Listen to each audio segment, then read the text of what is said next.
Hello everyone, সবাই কেমন আছো? সকাল সকাল পড়তে থেকে এসেই তো দেখি দিদিরা চলে এসেছে। এখানে হাওয়া কাটছিল ফ্যান নিয়ে। আর দেখেছো আমার ছোট্ট বঞ্চিটা কি সুন্দর নাচ দেখাচ্ছে, আবারও দিদি দেখিয়েও দিচ্ছে।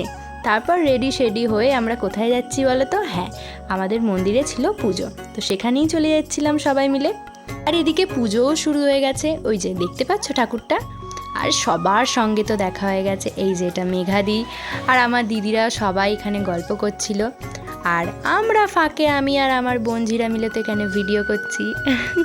তাদের দেখেছো কেমন করছে? ক্যামেরায় ভিডিও চলছে দেখে তো যে যার মতন সবাই পোস্ট দিতে শুরু করে দিয়েছে। এই দেখো বড়মা, দিদি, কাকিমা সবাই দেখছে। তারপর আমরা চলে এলাম খাবার এখানে। গাইজ, আমার তো সিট হয়নি, তাই কুটুকে নিয়ে আমরা এদিকেই চলে এলাম। আর দেখো কতটা ভালোবাসা, খাইয়ে দিচ্ছে। আর আমরাও এদিকে খাচ্ছিলাম, আমি আর আমার বোনঝি মিলে। এ দেখে নাও কি কি খাবার হয়েছিল।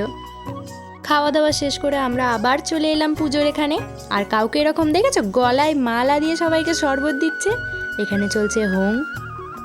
পরেই শুরু হয়ে গিয়েছিল কীর্তন। আর দেখেছো এই শান্ত বাচ্চাটাকে কোথাও জায়গা পায়নি বলে কিন্তু সবার মাঝে গিয়ে বসে বসে দেখছিল। খুবই সত্যি ভালো। আর তারপর ফুলের মালা পেয়ে তো আহা, কি মজাই না মজা। দেখেছো সবাই কি সুন্দর নাচছে গাইছে, সত্যি কথা ভীষণ ভালো লেগেছে আমার। তারপরে একটা বাচ্চাও উঠেছিল। তো চলো টাটা।